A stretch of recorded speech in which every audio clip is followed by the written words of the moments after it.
Hi, my name is David P Shapiro. I'm the owner and managing partner of the law office of David P Shapiro, located in San Diego, California, where we help good people regain control of their future when charged with a crime. In this video, I want to talk about the arrest of Dodgers pitcher Julio Arias on Sunday, September 3rd, late into the 3rd, into the 4th, 2023 in Los Angeles, after it's alleged that Arias and his significant other attended a soccer match where Lionel Messi was playing from Miami.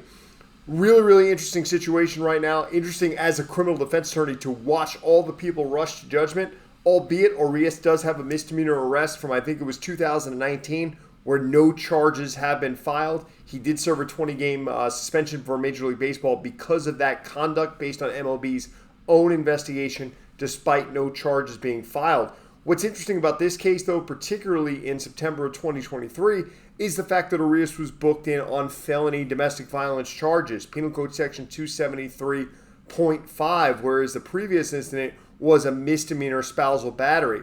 What that means here, 273.5 in the Penal Code is what's known as a wobbler. It can be filed as a felony or as a misdemeanor. And when I say filed, that means filed by the district attorney's office. Nothing has been filed as of Tuesday, September 5th, right? He has just been arrested. He bailed out on $50,000 bail, and he has a future court date. It will ultimately be up to the district attorney's office to determine what, if anything, to charge Arias with. But a lot of times people have already seemed to have made up their mind without really hearing any of the facts. And that's a problem we as criminal defense attorneys, but more importantly, our clients deal with day in, day out, whether they have some fame, a lot of fame, or no fame at all, is this belief that just because you're arrested, something bad happened. Well, let's be real here about a situation. This is a very serious accusation, right? No one is making light of domestic violence when it does in fact exist. But I think we all need to take a step back and let this play out. Now, it's not a good look for Reus for a number of reasons, right? It's the second arrest in the better part of the last 4 years relating to domestic violence. He served a 20-game suspension by MLB the last time, and he wasn't even charged. So, one can only assume he's going to be suspended again, potentially, but we don't know because we don't know the facts. We don't know the allegations. 273.5 of the Penal Code, sometimes we see if it's a situation that could lead corporal injury to a spouse, right, or a significant other. So it could be creating a traumatic condition. It could be being physically assaultive. It could be basically really acting in a bad way over an extended period of time. Or it could be, quite frankly, a situation where the accuser or the alleged victim doesn't want to prosecute. So the cops get there and they say, hey, we can't do anything as a book him in on a felony 273.5. We don't need the accuser's cooperation at this stage in the game. We see that a lot where we get cases, someone calls our firm and they say, hey, I was booked in under 273.5 as a felony, and nothing winds up getting filed. And a lot of people are like, well, why would you be booked into filed? Well, there's a lot of reasons, right? First and foremost, they have to figure out what in fact did happen. Okay, did Arias put his hands or create a traumatic condition on someone, his wife, his girlfriend, whoever, that he had this romantic or cohabiting relationship with, right? And was there a viable defense? Was it self-defense? Was it, someone else? Was it mistaken identity? Probably not mistaken identity given his, status. But then you also look at, from a prosecutor's perspective, not only what necessarily happened, but what can be proven, right? What can be proven beyond a reasonable doubt in court. Sometimes charges aren't filed because stuff didn't happen at all.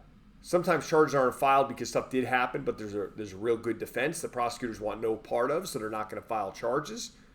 Other times, prosecutors won't file a case just because they know, hey, we might not be able to prove it. Or it's not worth it to them to exhaust those resources into a charge that they know may not hold water, right? And there's nothing wrong with that. That's actually handling things the right way, making that determination. Hey, if we can't prove it, we're not going to file it. Now, if they do file charges, what happens?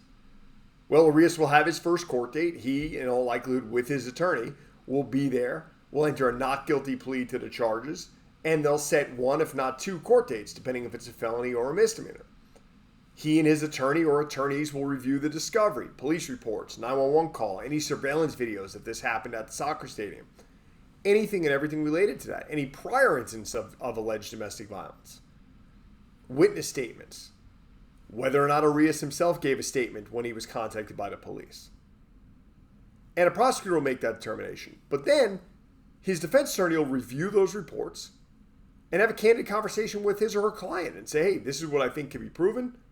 This is why this matters to you. This is why it doesn't. This is what you have to lose. This is what a negotiated plea deal may look like. This is why you may want to fight the case all the way. This is why you might not.